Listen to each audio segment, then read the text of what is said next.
이 주제가 너무 커요, 그죠? 어, 고통의 상황에서 무엇을 생각하시나요? 영광이요? 고통의 상황에서 영광을 생각하시면 이거는 우리가 보통 뭐라고 얘기를 하냐면요. 병원 가보셔야 되는데. 신앙인으로서 당연한 모습이긴 한데, 고통을 이야기하는 순간 바로 영광이 나온다는 거는 이거는 약간 그래요. 예, 예, 약간, 예. 심리학 용어로도 들어보셨죠? 세디스트 뭘 얘기했냐면요. 고통을 즐기는 사람을 얘기해요. 고통을 좋아해. 예, 고통을 좋아하기가 근데 쉽지가 않아요. 그죠? 고통의 상황에서, 음, 왜?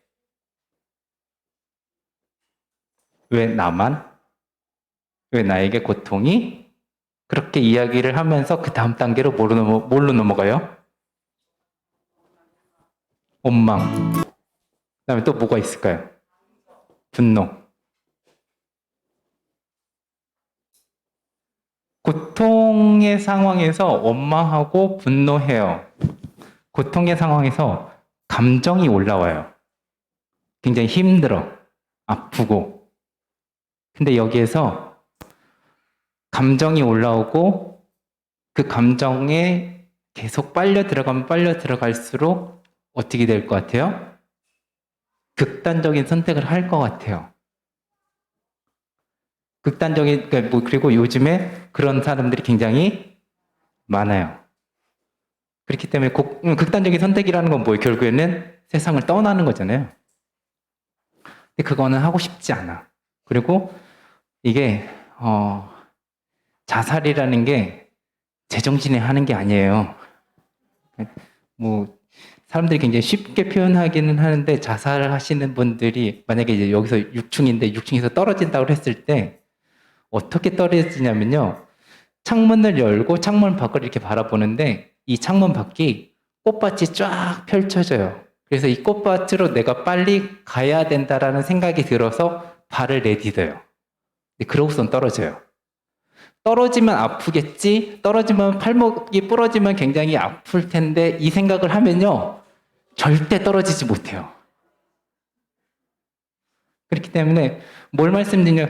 고통의 상황에서 그 감정이 올라오고요. 감정이 올라오는 거에 내가 폭 빠져들면은 내가 감당이 안 될 거라고 생각하다 보니까 여기서 뭘 해요?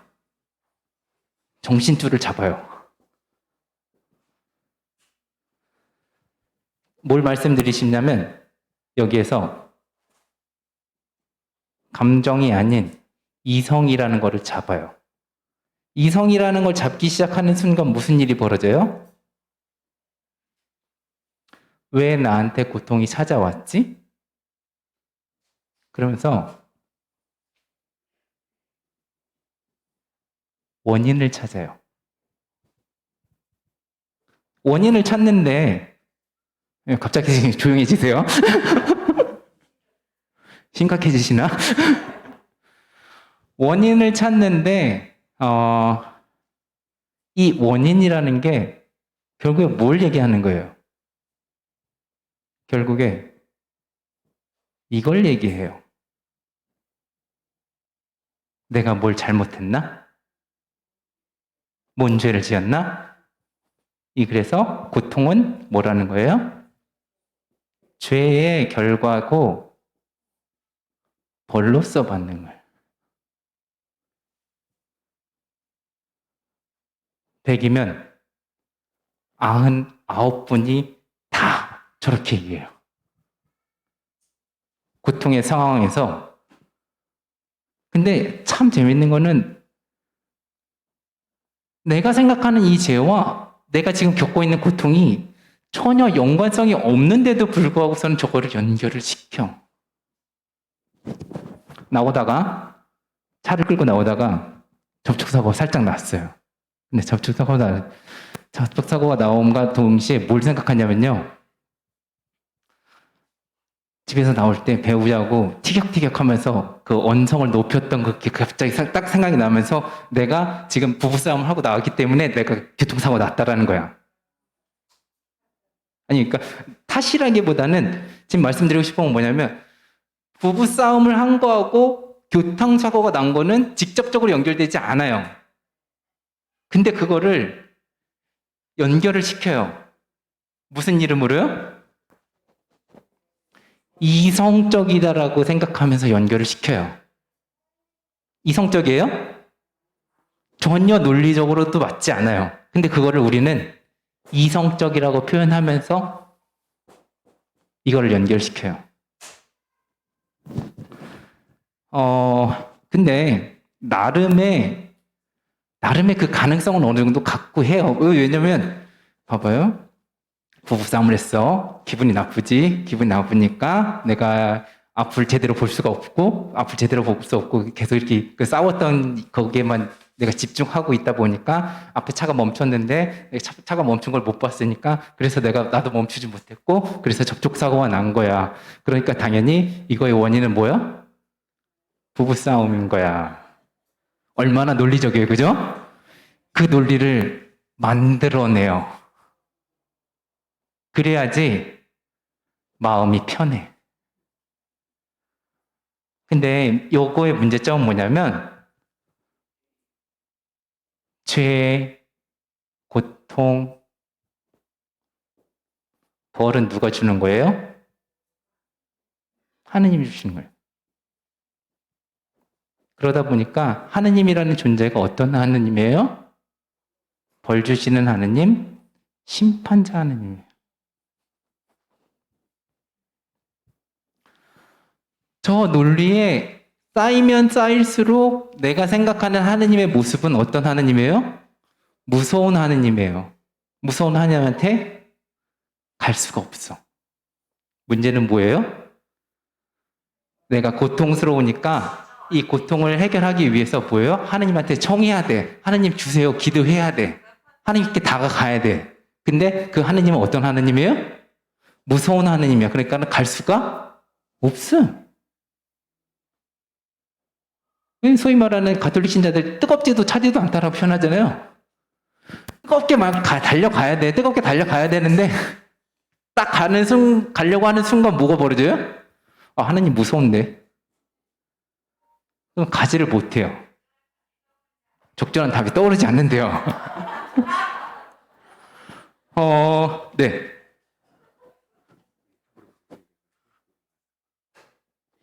거기까지요? 네.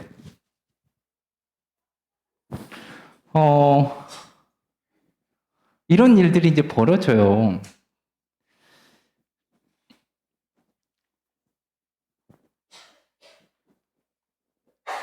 답은 영광으로 끝날 거예요. 걱정하지 마시고. 왜 영광으로 끝나냐면, 답은 저는 저거라고 생각하기 때문에, 네, 제가 다미아노 십자가를 가르쳐 드린 이유가 있어요. 그것도 이제 설명을 드릴게요. 왜 이런 일이 벌어지냐면,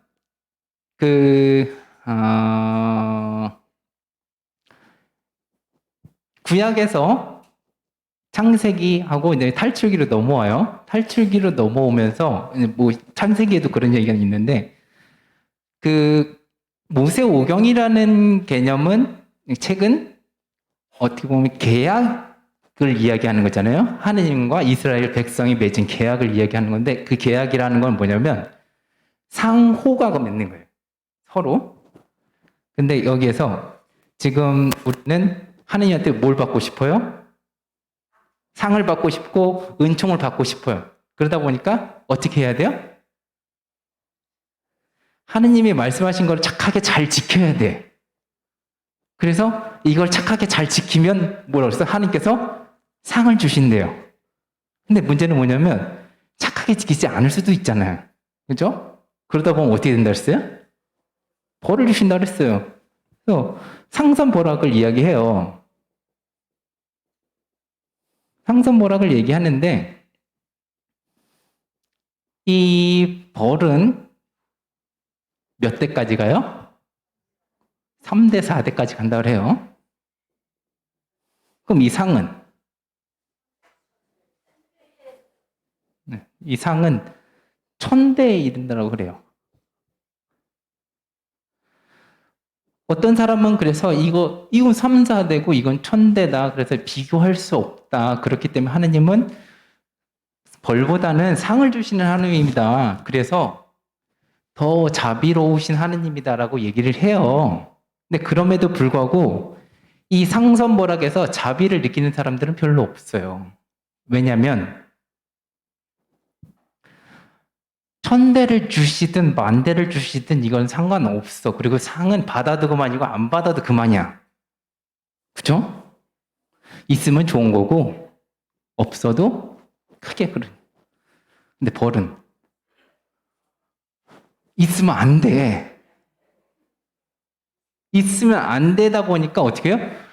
이 상을 받는다라는 것보다는 벌을 받는다라는 거에 더 사람이 집중하게 돼요. 그렇기 때문에 이게 더 커요. 3, 4대 1000 숫자로 비교가 안 돼. 이 벌이라는 거에 계속 이제 집중하게 돼요.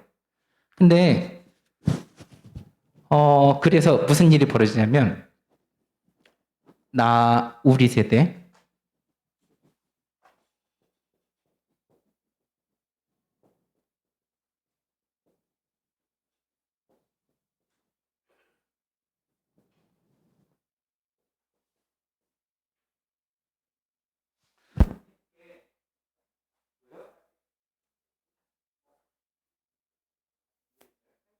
네. 이렇게 내려온다라는 거잖아요. 그죠? 이렇게 내려온다는 할아버지 세대들이 지은 그 결과가 내려와서 아들 세대까지 내려간다는 얘기란 말이에요. 근데 이게 벌어진다라는 건데 이게 가능했던 예를 들면은 그 탈출을 했어요. 이집트에서 탈출을 해서 나왔는데 탈출해서 나온 다음에 무슨 일이 벌어졌어요? 하느님을 의심했어요. 그러다 보니까 무슨 일이 벌어졌어요? 우리한테 먹을 걸 달라, 물을 달라 이런 식으로 이제 계속 한 거잖아요. 그러다 보니까 하느님이 말씀하신 건 뭐냐면 너희 세대들은 가나안 땅으로 못 들어갈 거다. 그렇게 해서 광야 생활을 몇 년 했어요? 40년 혹은 이제 38년이라고 써 있는 데도 있어요. 성경에. 이 40년, 38년 동안 광야를 헤맸다라는 건 뭐냐면요. 한 세대가 다 죽을 때까지 필요한 시간이에요. 그래서 그 세대들이 다 죽어야지 들어갈 수 있었던. 근데 이 할아버지들 세대가 그렇게 잘못한 것 때문에 뭐예요? 이 아들 세대까지 같이 광야 생활을 계속 해야 되는 거야. 이 말이 맞아요. 그죠? 이 말이 맞아. 근데 이게 무슨 일이 벌어지냐면요. 유다인들이 유배를 갔다 오게 돼요. 유배를 갔다 오게 되면서 나타나는 모습이 뭐냐면 이 세대의 관점으로 내려오는 이게 깨지기 시작해요. 이것 때문에 무슨 일이 벌어지냐면요. 지금 나라는 사람이 고통스러워요. 근데 지금 나라는 사람이 고통스러운데 이 고통이 지금 내가 죄를 짓지 않았어도 누구의 죄에도 가능한다라는 거예요? 우리 할아버지 죄 때문에 내가 힘들 수 있다라는 거예요. 근데 그러니까 이걸 세대로 묶어놓고 생각을 하다 보니까 이게 나, 아버지, 할아버지라는 1대1의 관계도 이제 가능한데 문제는 뭐냐면 우리 할아버지가 하느님 시험했어요? 그건 아닐 수 있잖아요. 근데 모르는 거잖아요. 그러니까 모른다라는 거는 이게 100% 우리 할아버지가 그렇게 했다라는 거는 아닌 거잖아요. 모르잖아요. 이렇게 했는지 아닌지 모르는 거잖아요. 근데 이 논리에 계속 묶여 있다 보니까 우리 할아버지가 꼭 그렇게 했다라고 계속 결론을 내릴 수밖에 없는 상황이 이제 벌어져요. 근데 유배를 갔다 오고 나서 무슨 일이 벌어지냐면요. 이 세대관으로 연결되는 이 부분들이 깨지기 시작해요. 뭘 말씀드리냐면 이스라엘 백성은 항상 하느님하고 관계를 1대1로 맺지 않았어요. 하느님 대 이스라엘 백성이라는 집단으로 맺었어요. 그래서 처음엔 이게 가능했는데 유배를 갔다 오고 나서는 이게 집단과 하느님으로 맺는 게 아니라 누구예요? 1대1의 관계로 맺게 돼요. 그러다 보니까 이게 다 깨지게 돼. 무슨 얘기를 하냐면요. 에제키엘 예언서하고 예레미야 예언서에서 아버지가 신포도를 먹었는데 왜 아들의 이가 실이냐? 그거는 맞지 않는다라고 표현해요. 그러니까 아버지의 죄가 넘어오지 않는다라는 거예요. 근데 그럼에도 불구하고 구약에서는 이 죄가, 그러니까 죄 때문에 이 상선벌악이 이루어진다라는 것에 대해서 구약에서는 계속 이야기를 하고 있어요. 근데 문제는 뭐냐면 요한복음 9장 이야기가 뭐예요?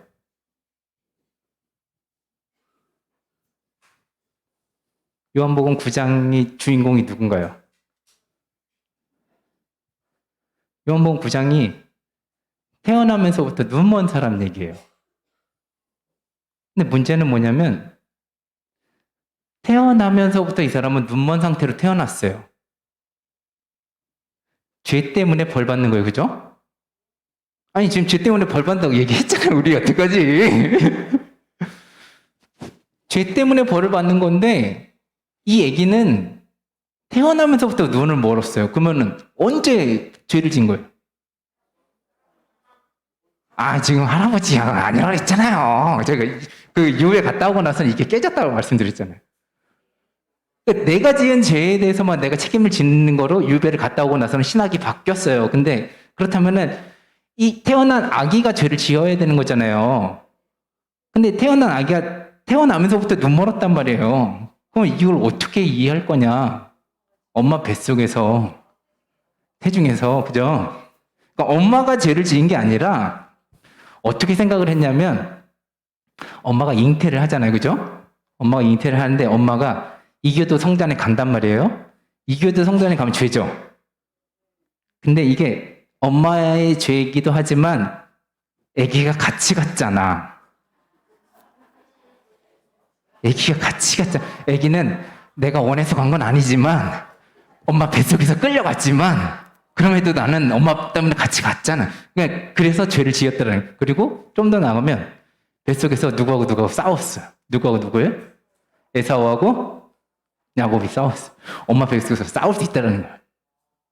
그래서 뱃속에서 죄를 지었기 때문에 그걸 벌 받아가지고서는 태어나면서부터 소경으로 태어난 거다라고 해석을 했어요. 근데 요한복음에서 예수님께서 그거 아니라고 말씀하세요.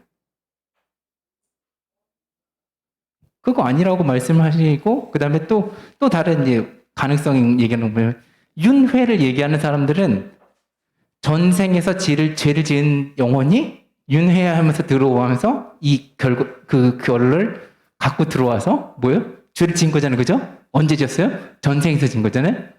그래서 그것 때문에 이제 눈먼 상태로 태어났다. 이렇게 얘기하기도 하는데 요한복음에서는 또 윤회에 대해서 받아들이지 않아요. 그러다 보니까 이렇게 저렇게 찾았을 때 이 사람이 죄를 지었다라는 그거를 찾아낼 수가 없어요. 무엇을 얘기하는 거예요? 죄와 상관없는 고통이 있다라는 거예요. 죄와 상관없는 고통이 있어요. 근데 문제는 뭐냐면 우리는 아까 처음에 제가 말씀드렸죠. 고통을 대하는 상황에서 고통을 접하는 상황에서 무조건 100% 다 못 찾아요? 죄를 찾아. 죄의 결과로 고통스러운 것도 있어요. 없다라고 제가 말씀드리고 싶진 않아요. 분명히 내가 죄를 지었을 때 그 죄 때문에 내가 힘들어지는 경우들이 분명히 있어요. 근데 그렇다고 해서 지금 나의 모든 고통이 다 죄에서 온 거는 아니라는 거예요.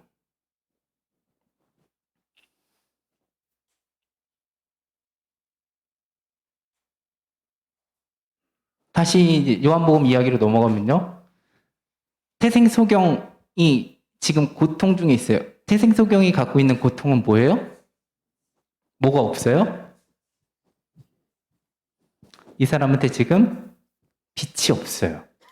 빛이 없고 뭐가 있어요? 어둠이 있어요.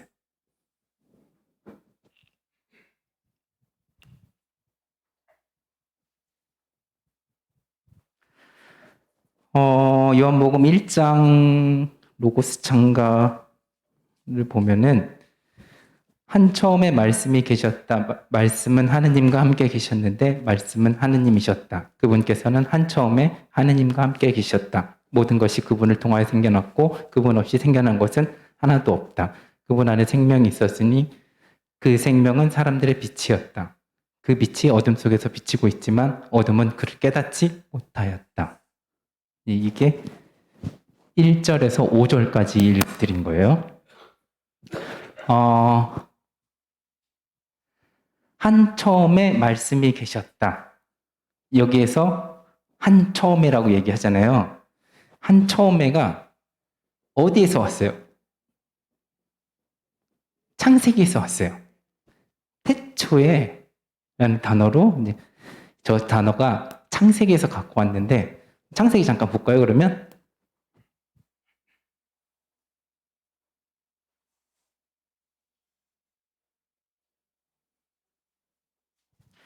한 처음에 하느님께서 하늘과 땅을 창조하셨다. 땅은 아직 꼴을 갖추지 못하고 비어 있었는데 어둠이 시면을 덮고 하느님의 영이 그 물 위를 감돌고 있었다.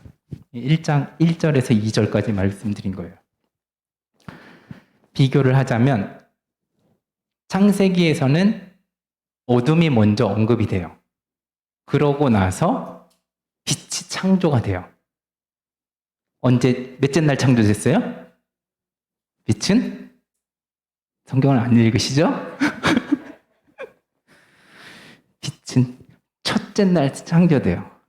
왜냐하면 빛이 있어야지 다른 생명들이 더 이렇게 나올 수 있기 때문에 가장 먼저 빛이 창조돼요. 무엇을 말씀드리냐면 창세기는 어둠을 먼저 이야기를 하는데 지금 요한복음에서는 어둠이 언제 나왔어요? 5절 끝부분에 나왔어요. 앞에서 계속 뭐만 얘기했어요? 빛만 얘기했어요.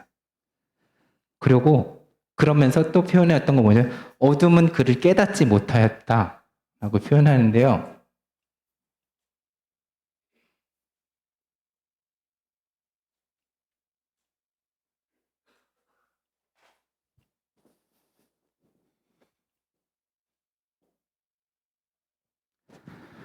깨닫다라고 이제 표현되는 저 부분이 요한복음에 그 그리스어 번역을 이제 번역한 거잖아요, 그죠? 근데 그 똑같은 그리스어가 요한복음의 다른 부분에도 나타나요. 다른 부분에도 있는데 예를 들면은 가늠하다 붙잡힌 여인 아시죠?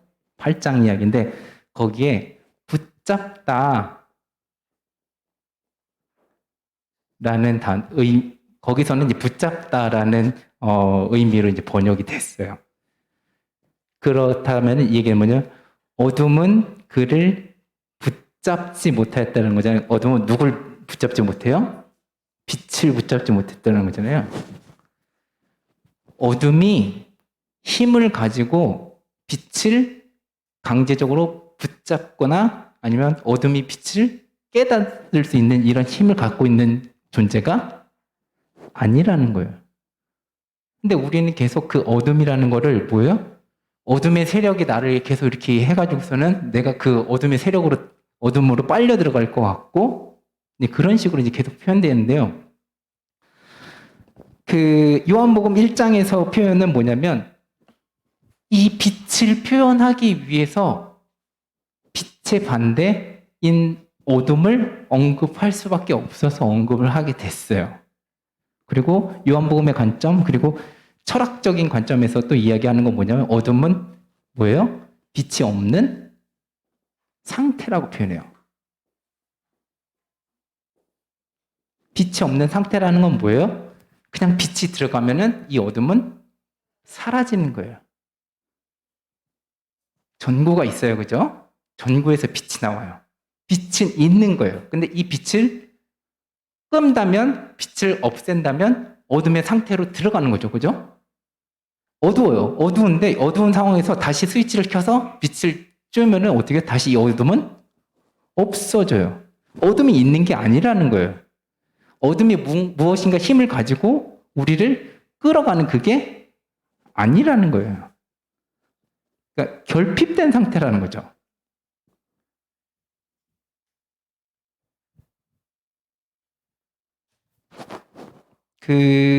요한복음 3장으로 넘어가면은 니코데모하고 이제 예수님께서 말씀하시는 장면이 나와요.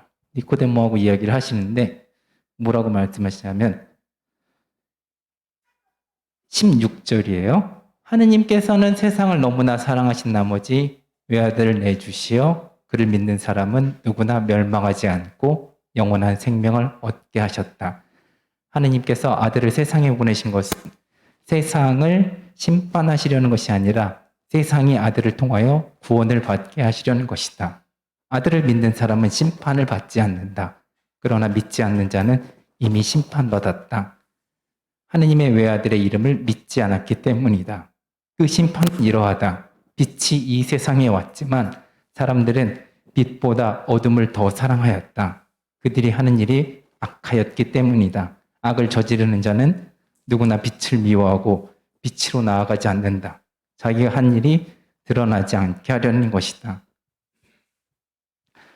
그러나 진리를 실천하는 이는 빛으로 나아간다. 자기가 하는 일이 하느님 안에서 이루어졌음을 드러내려는 것이다. 어둠이 힘을 가지고 사람을 어둠 속으로 끌고 가지 않아요. 오히려 내가 선택해서 내 발로 들어가는 거예요. 왜요? 빛으로 가면 갈수록 내가 어떻게 살았는지, 나의 모습이 어떤지 드러나요.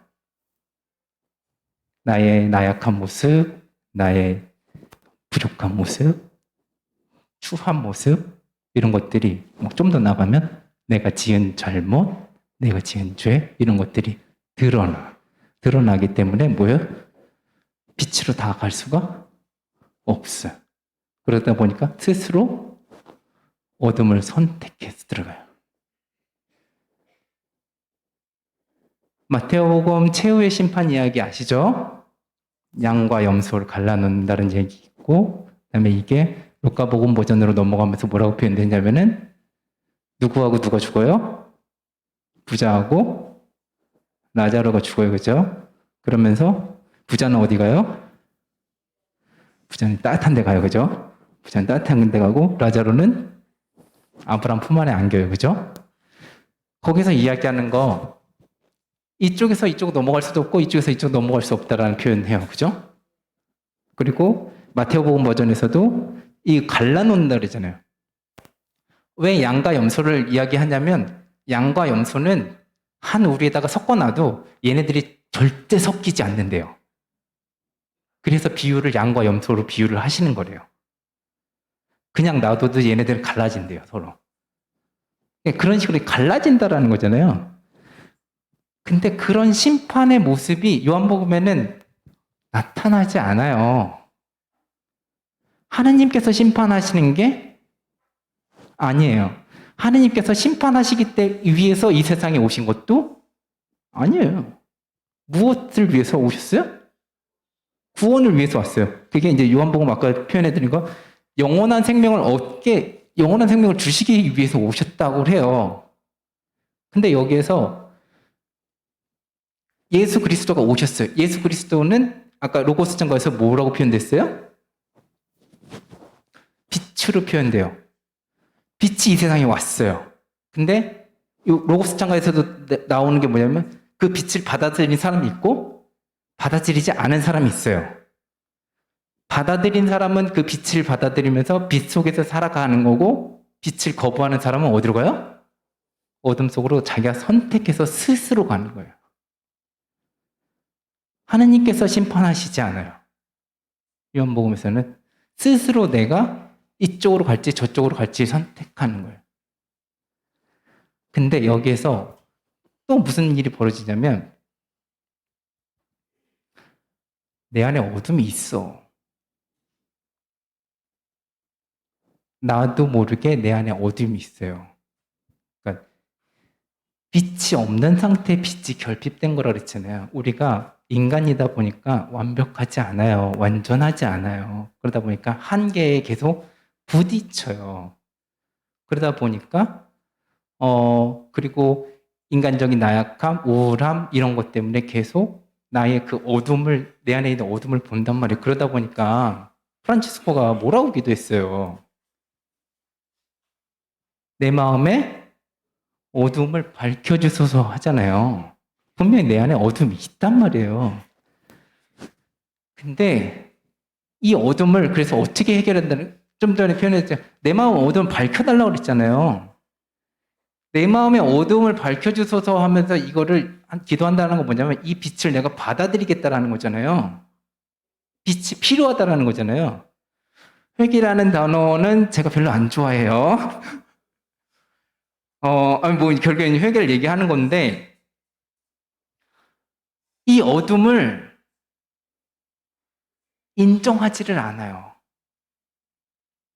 왜냐하면 이 어둠은 죄에서 왔다고 생각하거든. 내 안에 있는 그 어둠을 경험한다는 게 엄청난 고통이잖아요. 한계에 부딪힌다는 게 굉장한 고통이란 말이에요. 근데 이 고통은 어디서 왔어요?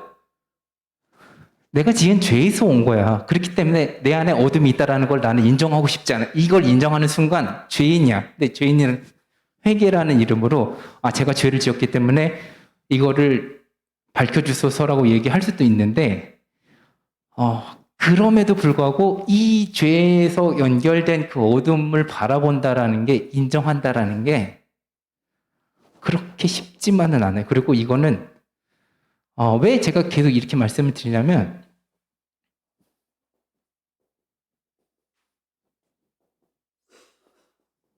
아시죠? 여태까지 우리가 계속 교회 안에서 들어온 건 다 성악설이야. 인간은 죄를 지을 수밖에 없는 존재고 이 죄 때문에 벌을 받아야 되는 거고, 그렇기 때문에 단련을 받아야 된다는 거고, 이 단련을 받기 위해서, 그리고 또 한편으로 뭐예요? 죄를 짓지 않았어도 죄를 지을 가능성이 계속 있기 때문에 뭐예요? 교육을 계속 받아야 된다는 거야. 가만히 놔두면 어떻게 이 사람은 하느님에서 멀어진다는 거야. 그렇기 때문에 어떻게 해요? 계속 잡아다 여기다 붙여 앉혀놔야 돼. 그러다 보니까 계속 이걸 얘기할 수밖에 없어요. 근데 좋아요. 교회에서 얘기한 거 잘못됐다고 얘기하면 안 되죠, 그죠? 하나님께서 창조하시고 나서 뭐라고 말씀하셨어요? 보신이 좋았다고 그랬잖아요. 이게 맞아요? 이게 맞아요? 성선설이 맞는데 왜 성악설로 살아가세요? 보신이 좋았어요. 모든 사람은 선을 추구하는 사람이에요. 선을 추구한다는 건 뭘 추구해요? 하느님을 추구해요. 선을 추구해요. 선을 추구한다는 얘기는 뭐냐면 내 안에 선이 있는데 선이 완벽하지가, 충만하지가 않아. 산이 필요해. 뭐예요? 결핍이 있어. 하느님이 인간을 선으로 창조하셨지만 충만한 완전한 존재로 창조하지는 않으셨어요. 왜냐하면 당신이 계속 다 주실 거니까. 그렇게 완전하게 창조하지 않으셔도 괜찮아. 에덴에서 하나님과 함께 살았기 때문에 그게 전혀 문제되지 않았어요. 근데 여기서 무슨 일이 벌어져요? 이걸 추구하고 싶은 마음은 분명히 있어요. 선을 추구하고 싶은 마음은 분명히 있는데 이 선을 추구하는 마음을 갖다 보니까 어디까지 생각을 했냐면 저걸 먹으면 어떻게 돼요? 하느님처럼 될 거야. 여기에서 무슨 일이 벌어지냐면요. 하느님처럼 되면 하느님이 필요 없어져요. 에덴 동산에 있을 필요가 없어져요. 하느님께서 쫓아내신 게 아니라 자기 발로 나왔어요. 자기 발로 어둠 속으로 들어가요. 어둠이 있어요. 그러니까 뭐 지금 헷갈리실 수 있어요. 그러니까 우리 안에 있는 이 어둠과 이 빛이 없는 상태로 내가 들어가는 이 어둠이 달라요. 그러니까 뭐 그렇게 이렇게 해요. 내 안에 부족함이 있어요. 내 안에 결핍이 있어요. 내 안에 결핍이 있어서 이거를 그 빛으로 채워야 돼. 그 빛으로 채워야 되는데 이 부족함, 이 결핍을 죄의 결과다라고 계속 이야기하니까 이거를 꺼내 놓을 수가 없어요. 이걸 꺼내 놔야지 다가오는 빛을 내가 받아들일 텐데 이걸 받아들이면서 내가 충만한 그 기쁨으로 넘어갈 텐데 이거를 계속 나의 죄에서 온다라고 생각을 하니까 저거를 꺼내 놓을 수가 없어요. 문제 해결이 전혀 되질 않아요. 이거를 끊어야 돼요. 나의 한계, 나의 부족함, 나의 인간적인 모습, 이게 그것 때문에 고통스럽고 당연한 그게 그냥 인간의 모습이라는 거예요. 내가 죄를 지어서 내가 한계가 있는 그런 존재로 그리고 이 결핍이 있다라는 게 계속 살아가면서 그 자본주의 논리는 이 결핍은 좋지 않은 거야. 선이 없는 거잖아요. 그죠? 선이 없는 건데, 선이 없는 거를 선의 반대말이니까 뭐야? 악이야. 라고 얘기를 해요. 그래서 결핍을 있는 그대로 인정할 수 없고, 있는 그대로 바라볼 수 없고, 있는 그대로 이걸 꺼내 놓을 수가 없어요. 왜 악이라고 생각해요? 그렇게 해야지 이거를 계속 감춰놓을 수 있고요. 그다음에 그걸 얘기하다 보니까 뭐야? 당연히 이 결핍은 어디서 왔어요? 죄에서 온 거야. 이렇게 한다고 해서 저 결핍이 없어져요?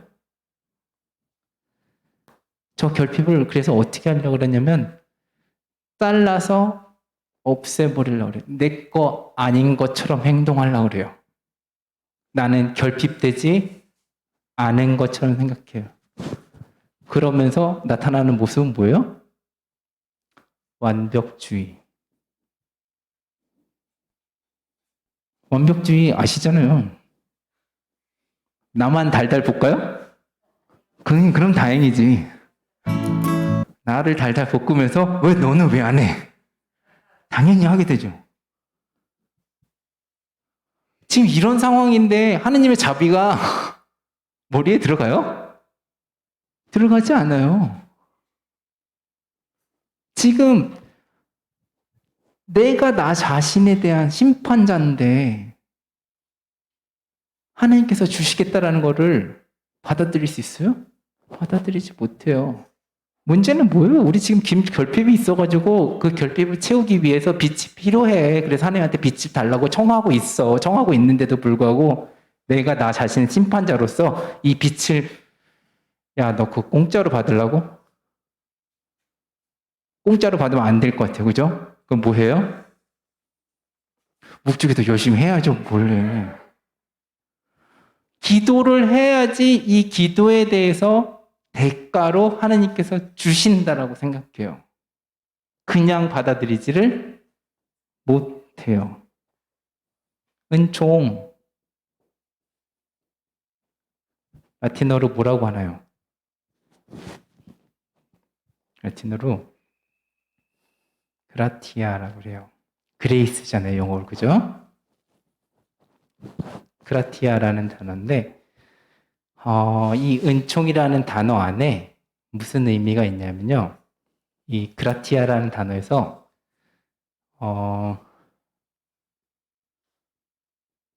독어 단어에 그라티스라는 단어가 있어요.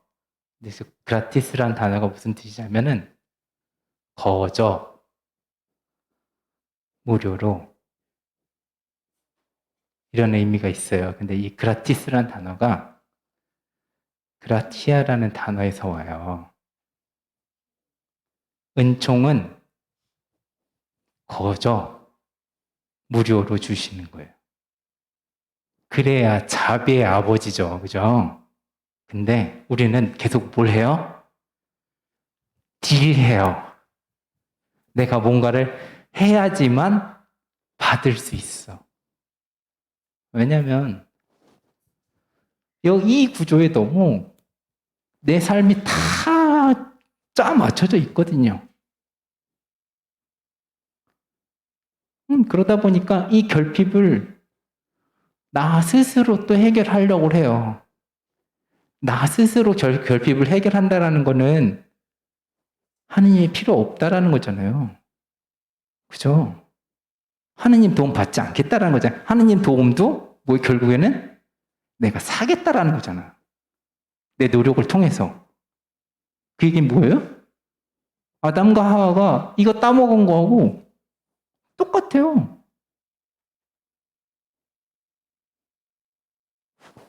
그냥 제 안에 어둠이 있습니다. 제 안에 결핍이 있습니다. 제 안에 부족함이 있습니다. 만 인정이 되면 되는데 이게 안 되니까 계속 무슨 일이 벌어져요? 저 일들이 벌어져요. 근데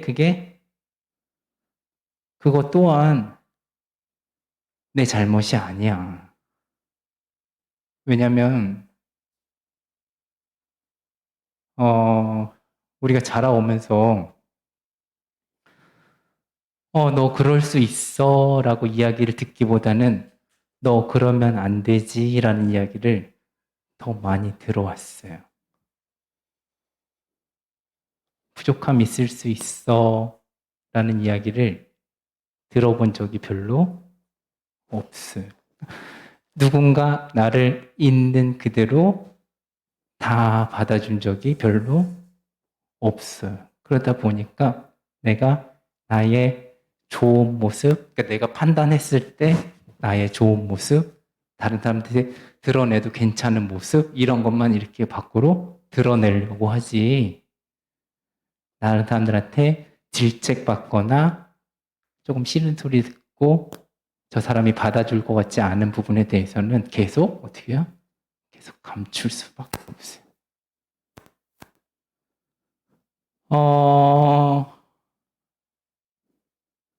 근데 그래서 여기에서 이제 필요한 게 하느님과의 관계예요.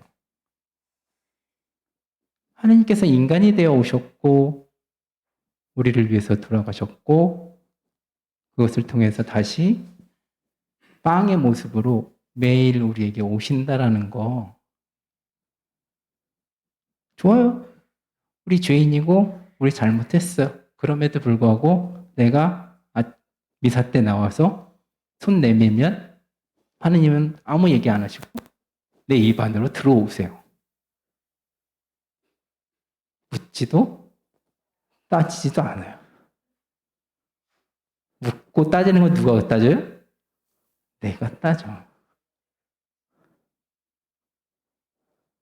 하느님은 그냥 들어오신다는데 그냥 이 빛은 그냥 이 어둠을 그냥 비춰주신다라고 하는데 여기서 제발 이 뚜껑만 열면 되는데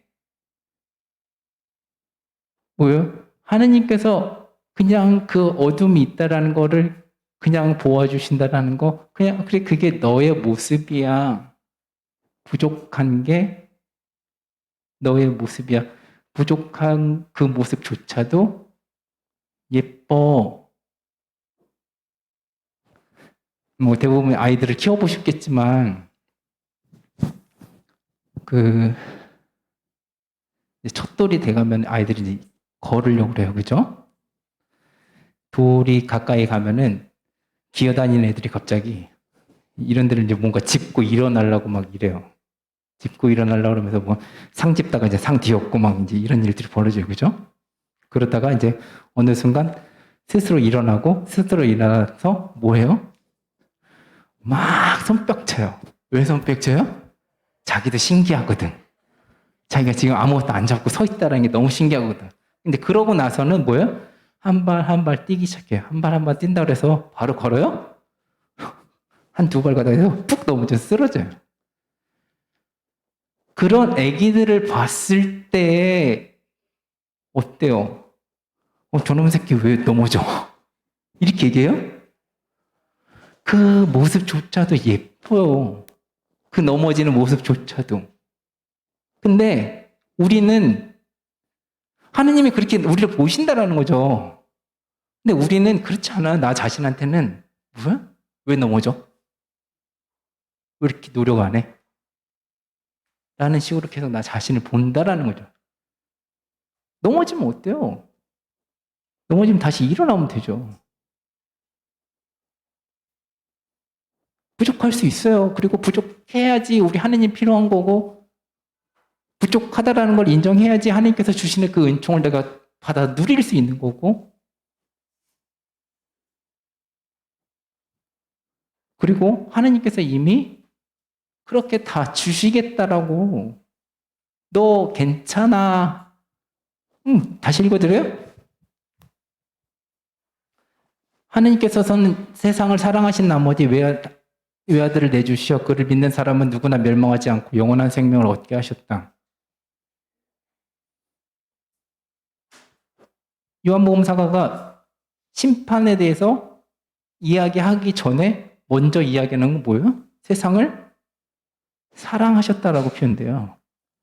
구약에 이 앞에 있는 구약의 이야기 읽어보면은 얼마나 더럽고 치사해요. 인간이 지을 수 있는 죄라는 죄는 구약 성경에 다 들어있다라고 표현해요. 근데 그 세상을 사랑하신대요. 인간의 눈으로 봤을 때는 죄를 지은 사람은 어떻게 사랑해? 다른 사람 사랑하시라는 말씀이 아니에요. 그렇게 하느님께서 나를 사랑하신다는 거예요. 이웃 사랑에 대해서 이거 지금 얘기하지 마 우리. 이웃 사랑에서 얘기 안 해도 돼. 근데 우리는 계속 뭘 얘기하냐면 나는 사랑 안 해. 나의 이 부족함, 나의 이 어둠에 대해서는 인정하고 싶지 않아. 그러면서 뭐 하고 싶어요? 저 사람의 부족함에 대해서는 내가 끌어안아줘야 된대. 이게 안 되는데 저게 될까요? 안 돼요. 이웃을 내 몸같이 사랑하라고 말씀하셨잖아요. 그죠? 얼마나 잘 지켜요? 내 몸을 내가 사랑하지 않거든. 그러니까 나도 이웃을 사랑하지 않죠. 지금 나를 사랑하지 않는데, 나를 사랑하지 않는다라는 건 뭐예요? 하느님께서 나를 사랑해 주신다라는 것도 내가 받아들이지 못한다라는 거예요.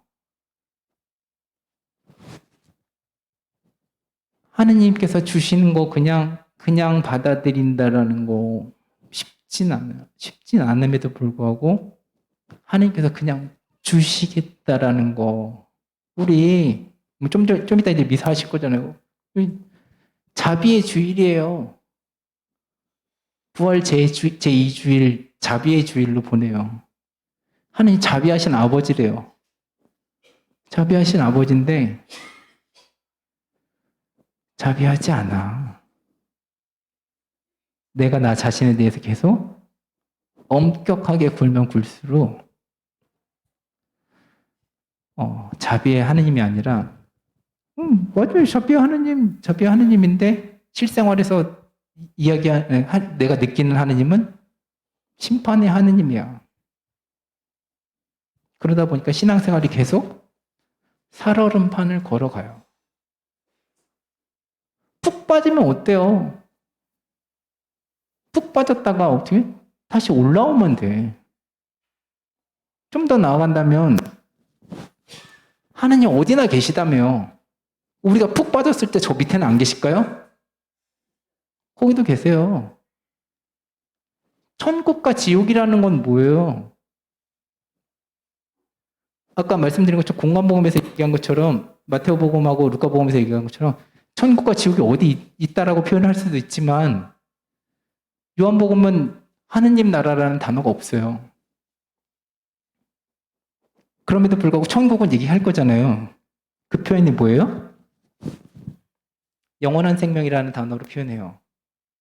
그 영원한 생명을 얻기 위해서 어떻게 해야 돼요? 하나님을 믿는다 뭐 이런 식으로 얘기를 하는데 또 하나 보면 내 살을 먹고 내 피를 마시는 사람은 영원한 생명을 얻을 것이다라고 말씀하세요. 이게 뭐냐면 영원한 생명이라는 거는 하느님과 일치한 상태, 하느님과 함께 살아가는 상태예요. 우리가 저 물속에 푹 빠졌다 그랬어도 저 밑에 하느님께서 계시다면 거기가 영원한 생명인 거고 거기가 천국인 거잖아요.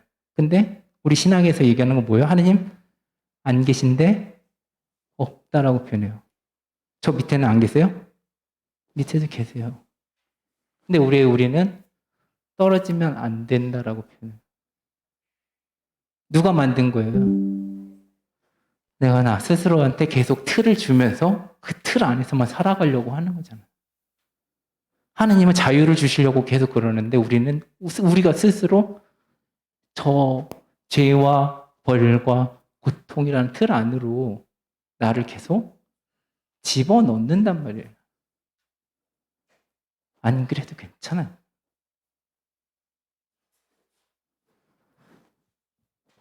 쉽지는 않아요. 쉽지는 않은데,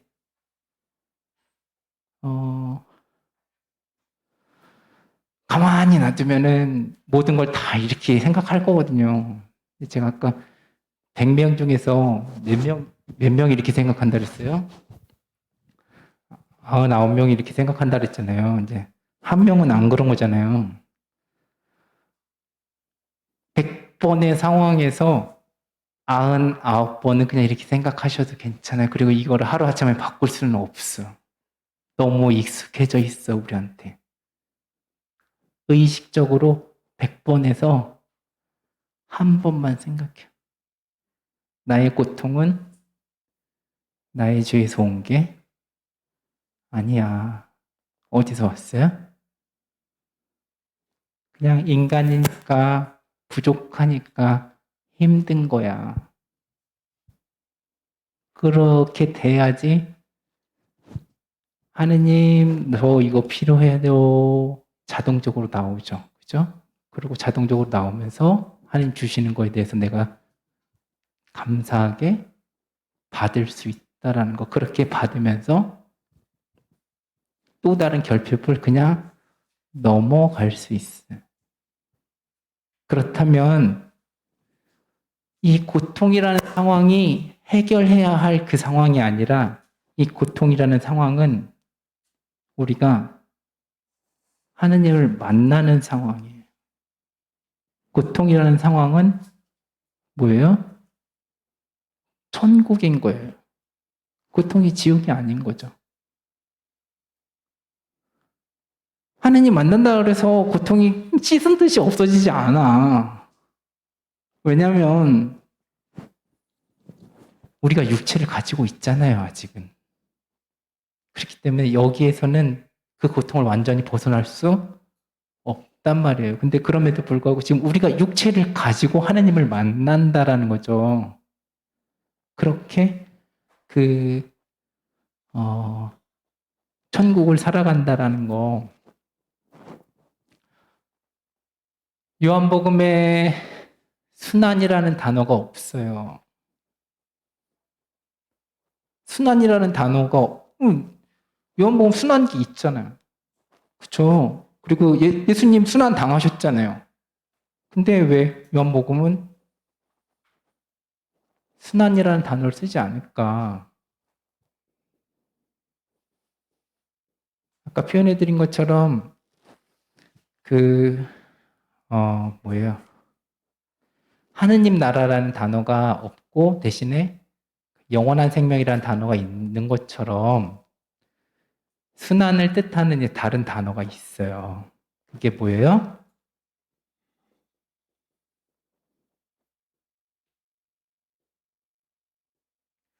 들어 올려진다라는 표현이 있어요.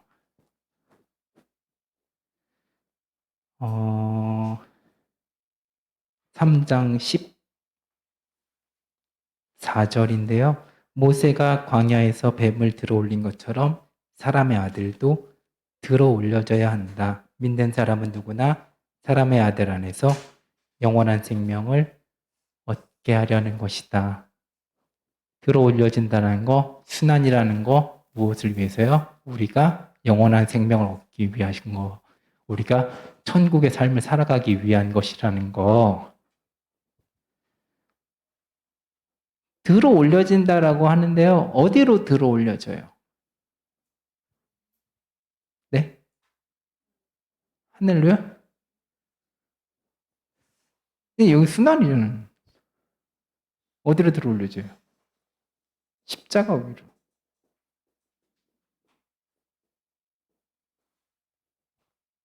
구리뱀을 나무꽃에다 매서 올린 것처럼 사람의 아들도 들어 올려줘야 된다. 1이라고 썼다는 거는 2번이 있겠죠, 그죠? 어디로 들어 올려져요?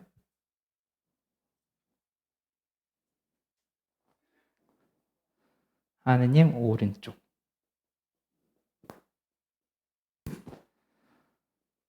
들어 올려진다라는 단어 안에 십자가 위로 들어 올려진다라는 순한 고통이 있고요. 하느님 오른쪽으로 올려진다라는 영광이 있어요. 이 두 단어, 두 의미가 한 단어 안에 있어요. 그래서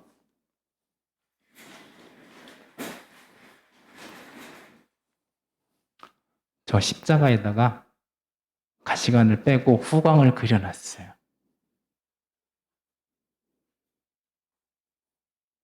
그리스도가 십자가 위에 올라감과 동시에 순환을 받음과 동시에 고통을 당함과 동시에 영광으로 올라간다라는 거예요. 순환이 끝나고 부활의 영광으로 넘어가는 게 아니라 순환의 고통과 부활의 영광이 동시에 일어난다는 거예요. 근데 그래서 우리 자매님 말씀하셨던 그 영광이 답은 맞아요. 근데 여기에 조건이 하나 붙어요. 순환이 영광과 동시에 이루어지려면 이 영광, 이 영원한 생명인 거잖아요. 영원한 생명은 뭐라고 그랬어요 아까? 하느님과 일치하는 거라고 말씀드렸잖아요. 하느님과 일치라는 그 개념이 여기에 같이 들어있어야지 순환과 영광이 동시에 일어나는 거지. 이 하느님과 일치라는 개념을 빼면 뭐가 돼요? 세디스트가 돼. 그래서 고통의 순간에 나는 하느님을 선택할 수 있느냐. 근데 그 하느님을 선택하기 위해서, 하느님께 청하기 위해서, 하느님께 은총을 받기 위해서, 하느님께 다가가기 위해서 뭐예요? 저 이렇게 부족합니다. 하느님의 은총 필요합니다. 라고 기도한다라는 거. 근데 그렇게 기도하기 위해서 나의 부족함은 죄에서 오는 거라고 생각하시면은 그게 절대 되지 않아요. 그냥 부족합니다. 라고만 거기까지만 하세요. 그 다음으로 내가 왜 부족하지? 내가 뭘 잘못했나? 이거는 하면 안 돼. 그리고 이 부족한 거, 이 고통스러운 거를 심판하고 판단하는 나 스스로 그렇게 하는 거, 이거는 내가 멈추셔야 돼요. 이거만 멈출 수 있으면 이 고통, 부족함, 결핍, 이 어둠 속에서 뭐예요? 우리도 빛으로 제 마음을, 제 어두움을 밝혀주소서라고 기도할 수 있다라는 거예요.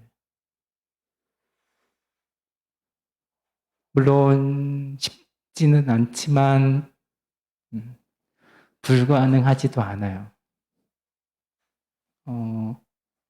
하나님께서 선으로 창조하셨다라는 거, 그럼에도 불구하고 우리가 완전하지 않다 보니까 선을 추구하고 싶다라는 거, 선을 추구하고 싶은 게 뭐예요? 갖고 싶은 거 뭐예요? 욕심인 거잖아요.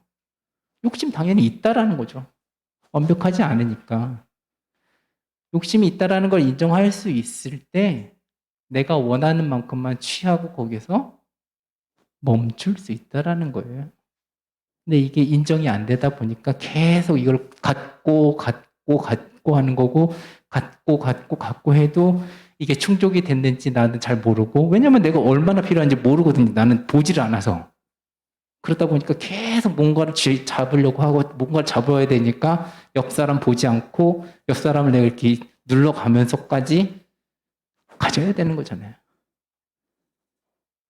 그렇게 하지 않아도 괜찮아요. 그리고 내가 필요한 거 하나님께서 다 채워주시겠다라고 말씀하셨잖아요. 그렇기 때문에 나 자신에 대해서 있는 그대로 바라본다라는 거, 그게 가능한 거는 있는 그대로 사랑해 주시는 하느님께서 계신다라는 거, 그것 때문에 우리 신앙생활이라는 이름으로 하느님과 관계 맺으려고 한다라는 거, 그렇게 하루하루 살아갈 수 있으면 우리도 고통 속에서 하느님과 함께하는 그 영광의 시간을 보낼 수 있지 않을까 생각해 봅니다. 죄송해요. 제가 너무 두서없이 저렇게 얘기해가지고 정신이 없으셨을지 모르겠는데, 뭐 제가 계속 높아지면서 계속 말씀드리는데, 물론 쉽지는 않아요. 쉽지는 않은데, 결국에는 우리 하느님의 사랑, 하느님의 자비 믿는 사람들이잖아요. 그죠? 그렇기 때문에 조금씩 천천히 갈 수 있었으면 좋겠고요. 그 길에 우리 서로 의지하고 의지가 되어줄 수 있는 형제 자매가 될 수 있었으면 좋겠습니다. 감사합니다.